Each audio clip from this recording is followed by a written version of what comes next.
บ่ตีได้บ่นั่งทันบ่ดอนหอดหนีอยู่ดอนหอดหนีอยู่เดี๋ยวมันพุ่นน้ำแตกกล้ามาเดี๋ยวระวังทหารแข็งกับทหารหวดทหารแข็งทหารหวดทหารแข็งอยู่ฟังดอนหวดอยู่มั้งบอกให้ไม่ให้ตอนนี้หัวเรือสามัคคีสักเบอร์กันเบอร์บอกเราก็ได้แต่ว่าตอนนี้ทหารแข็งเลยนี่ดอนหวดพอแล้วดอนหวดไปแล้วนี่อะไรแห้งอะไรบัดใจกันไปนี่บัดใจกันแล้วทหารแข็งกับดอนหวดทหารแข็งดอนหวดบอกให้สิริภัยไถ่ยอดเสียใจก่อนเจ้าปัจจุบันนี้ตามสายตาพวกเขาเดี๋ยวนี้ดอนหอดน้ำมันหนึ่งดอนหอดน้ำมันหนึ่งหนีเดี๋ยวนึงว่าที่ไหนทหารแขวงจี้ได้บ่หนีได้บ่ทหารแขวงหนีได้บ่เอายังคุกกี้ทุสีพี่ดอกสมันเกินเสมอกันเพิ่งบอกว่าถึง2 เล่ม 2 ลำทุสีกันไงยังไงทหารแขวงหนีอยู่นำอยู่ดอนหอดบ่จ้องดีขึ้นมาว่าที่ไหนทหารแขว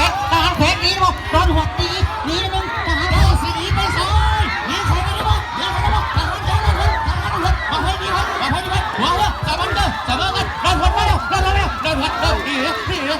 ผ่านแกมาใจดอนหอดหนี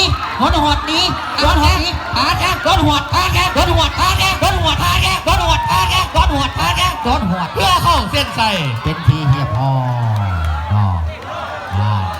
เป็นบอเจ้าเที่ยวนี้ทหารแขวงว่าให้เพิ่นชนะก่อน